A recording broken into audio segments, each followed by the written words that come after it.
the internet. Oh, yeah, the mic is working. Found another video on the internet that is actually... Let's watch it, and I'll walk you through my synopsis of this.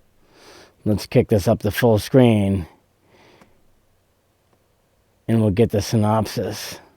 She needed to get home from a girls' night out, so she took a ride share. Never in a million years thinking something this horrifying would happen. The driver got her home, but she says he then groped her on the front porch. Now the woman is speaking with her Amber Cagliano. I was groped by an Uber driver. Well, I think in this case, I think it's Lyft. But it's a rideshare service either way. And we warn you, the video is upsetting. Okay. It's a video that will leave you outraged. Where is... Right here. A rideshare driver appears to be groping his passenger's breasts as he helps her to her front door. Her purse is draped around her neck, and you can hear her dog barking inside her house as she slurs her words. Are you an Uber driver? He put his hands around her waist. What company? Oh, Lyft it. Well, I guess hands around their waist isn't too bad, especially if it's a person that's highly intoxicated.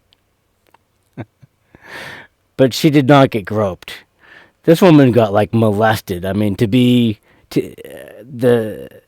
graphics clearly show that her chest area was manipulated multiple times. Lyft. Lyft? Yes, yeah. I want to make sure you get home safely. Now the woman who says she was groped. Now, you just saw in that previous little excerpt there, he looks right up into the camera. Or maybe he just looks in the camera's direction. Maybe he's not aware that there's a camera there. But at the same time, in a situation like this, I mean, come on, people. You know, the rideshare driver should be at least mature enough to realize that, especially in this day and age, there are cameras everywhere. Sidewalks, houses, cars, schools, restaurants. Granted, they don't put them in the bathroom. Granted, some bathrooms might have some stuff, but it's like, dude, cameras are everywhere. You can't act like this. Is speaking out. It's disgusting. I was so intoxicated. I was falling over. That's part of the other problem. And granted, when you do put yourself into the hands of a rideshare network like what she did, you don't expect this to happen, but it's like, lady, this is why you got taken advantage of, is because you're completely sloshed.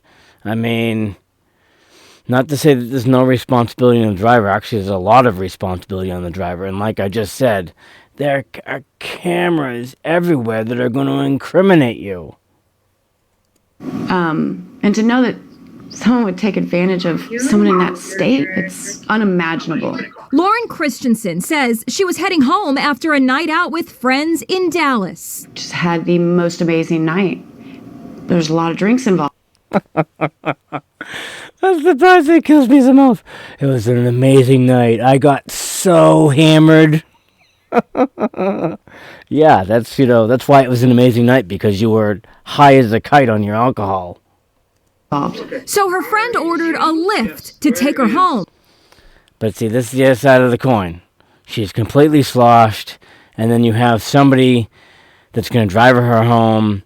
Hopefully it's going to be somebody responsible enough. Obviously, in this case, it wasn't, because she didn't get groped. She's like borderline molested. I mean, granted, he didn't grab for the crotch.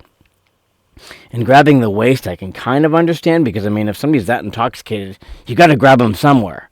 I mean, in my mind, if I'm trying to manipulate somebody because they're completely intoxicated, I would probably go for an armpit or something. Whereas that's what this guy did, but he went a little bit further and he went into a no-touch zone. She never imagined she would get groped. Did you remember the driver grabbing you like that? Did you have any recollection of that? And that's the other downfall. I've seen alcohol do some pretty amazing things to people. I've seen people get very happy-go-lucky on alcohol. I've seen people get very sensual and sexual on alcohol, and I've seen people get very defensive and aggressive on alcohol. And the fact that she doesn't remember this, oh yeah, great night out with friends, obviously completely sloshed out of her mind. That, not at all. Unsteady on her feet, Lauren tries to open the door. Here, no. You're putting it the wrong way. The Lyft driver didn't park his car outside of Lauren's house. He actually parked it down the street. One of Lauren's neighbors went outside to check out the suspicious car. Yeah, that's kind of interesting that he parked down the street. It's like, if you're dealing with somebody that's that intoxicated, wouldn't you bring them right to their front door? I mean, she can barely walk. She needs to be held up. And heard the commotion on Lauren's front porch and went to see if everything was okay. Steve, I love you so. You're welcome. I just want to make sure everything's all right. I told him, listen, I said, that's my neighbor, and I'm watching over her. And he took off. Do you feel your neighbor saved you? Absolutely. The next morning, Lauren saw the Well, we really don't know what else would have happened in this situation if she would have been alone with this guy. Let's hope that he would have just opened up the door, placed her on her couch or love seat or whatever was inside the door, and closed it behind him. We don't know what would have happened because, obviously, in this case, the neighbor intervened. But this is, this is pretty bad for one of these rideshare people to be. Again, she didn't get groped. She got borderline molested the way this guy did it. And the fact that I'm just looking up in the top corner here, how it says that it's a security camera system.